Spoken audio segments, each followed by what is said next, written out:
Coucou tout le monde, je vous ai promis que j'allais trouver un moyen de vous proposer de nouvelles vidéos malgré mon manque de temps en semaine. Voilà le tout premier, c'est une boîte que j'ai utilisée moi pour mettre un album. Vous pourrez y mettre tout ce que vous voudrez, vous pourrez concevoir votre album bien évidemment si vous le souhaitez pour mettre à l'intérieur. Alors le tuto sera disponible sur mon blog comme vous avez l'habitude, et on va de suite commencer à réaliser notre boîte ensemble. Donc vous allez avoir besoin de 4 pages A4, 2 pour faire ce que je vais appeler la base et 2 pour faire ce que je vais appeler le couvercle. Donc on va commencer par prendre une page qu'on va découper au format 29,5 par 16,5. Donc 29,5, bien évidemment, on va le prendre dans le grand côté de notre page A4. Voilà, et 16,5 cm dans l'autre sens.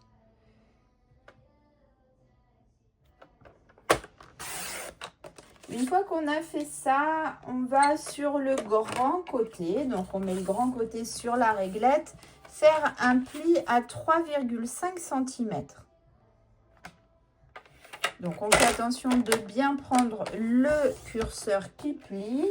Et on fait un deuxième pli à 22,5 cm. Voilà. Et on va maintenant travailler sur le petit côté. Donc, ça n'a pas d'importance le sens dans lequel vous tournez. Simplement, il va falloir tourner toujours dans le même sens. Et là, on va faire un pli à 12. Hop. Et un pli à 15,5 cm. Je vais prendre une deuxième page A4, faire exactement la même chose et vous retrouver de suite. Voilà, je me suis débarrassée de mon coupe-papier. J'ai mes 2 rectangles exactement identiques. Et du coup, je vous montre sur le tuto, on va venir découper ici sur les traits pleins, c'est-à-dire sur nos plis ici en bas et ici en haut. On va retirer ici le petit morceau et retirer là le petit morceau. Je fais ça, je vous retrouve de suite. Alors, pour ne pas être gênée, personnellement, j'ai retiré l'épaisseur du pli. Vous voyez, à chaque fois, là, vous coupez à droite et à gauche du pli. Et comme ça, vous n'avez plus l'épaisseur. Et là, j'ai très légèrement biseauté ma languette. Maintenant que j'ai fait ça, je vais pouvoir coller mes 2 rectangles ensemble de cette manière-là. Simplement en ajoutant de la colle sur la languette.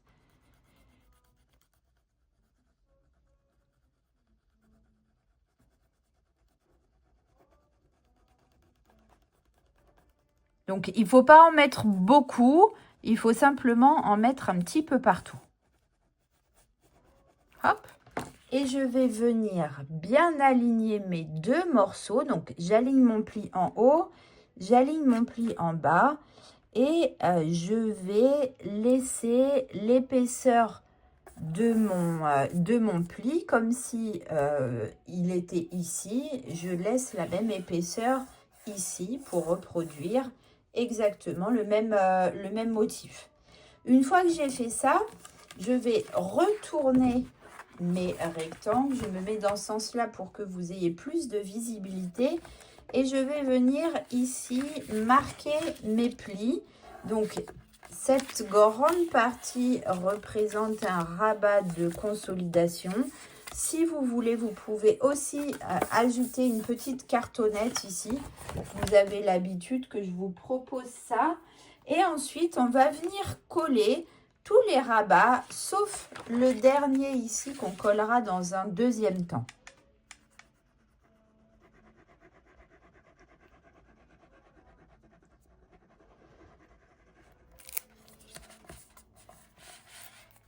Hop.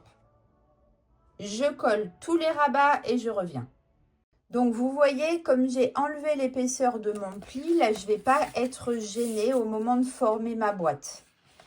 Je vais marquer le pli de ma languette et je vais venir, alors j'essaye du coup en marquant bien chaque pli, je vais essayer de vous montrer parce que j'ai pas beaucoup de hauteur et la boîte est grande. Donc, je vais venir mettre de la colle ici sur ma languette et refermer ma boîte de cette manière-là en venant coller le bord comme ça bien droit en laissant ici les plis alignés. Je reviens tout de suite. Donc, pour coller votre boîte bien droite, vous pouvez vous mettre tout à fait à plat de cette manière-là. Vous allez avoir l'alignement de vos côtés ici, l'un par rapport à l'autre. Ok?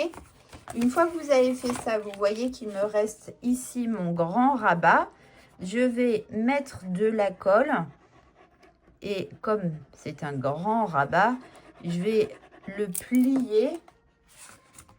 Hop, sans marquer le pli, bien sûr, hein, mais je vais essayer de faire rentrer ça à l'intérieur de ma boîte, hop, pour venir le coller. De cette manière-là, en fait, je cache ma languette. Vous pouvez le faire au départ, simplement vous verrez votre petite languette à l'intérieur. C'est pas hyper grave non plus. Vous pouvez faire comme vous voulez, le faire avant ou le faire après. De l'autre côté, je vais maintenant venir mettre de la colle ici sur mes petites languettes, ici sur une grande languette et sur ma deuxième grande languette pour former le fond de ma boîte. Et voilà, la boîte est formée. Donc là, surtout, vous mettez bien de la colle partout et vous passez quelque chose ici à l'intérieur pour venir coller le fond de votre boîte. Du coup, pour faire la deuxième moitié de boîte, vous allez avoir besoin de deux rectangles de 23,7 cm par 16,9 cm. Sur le petit côté, vous allez faire un pli à 12,2 et 15,9 cm.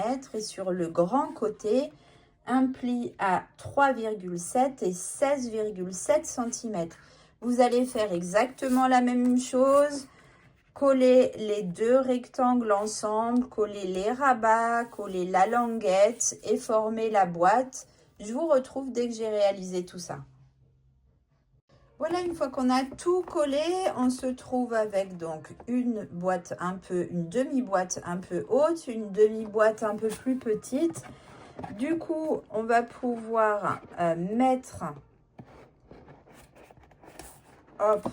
la plus petite, enfiler la plus petite dans la plus grande, faire les décorations que l'on veut. Je vous montre le résultat à la fin dans quelques secondes. Et voilà, je me suis reculée un peu pour vous montrer la boîte dans son intégralité. Alors, j'ai pas collé parce que c'est juste pour vous montrer un exemple. Je suis pas sûre de la date de naissance, alors je vais attendre d'être sûre avant de coller. Et du coup, la boîte s'ouvre comme ça. Donc, je fais attention de bien laisser ça à plat. Et elle laisse découvrir l'album qu'on ne réalisera pas ensemble du coup. Mais voilà ce petit album que j'ai réalisé pour ce bébé. Juste pour le plaisir, avec des anciens produits, une ancienne structure que j'ai déjà eu l'occasion de vous présenter. Ceux qui me suivent depuis un moment reconnaîtront la structure d'une crop d'il y a plusieurs années déjà. Donc, vous pouvez retrouver les détails, en tous les cas, du tuto de la boîte sur mon blog scrapwithsteph.com et je vous dis à très vite. Bisous!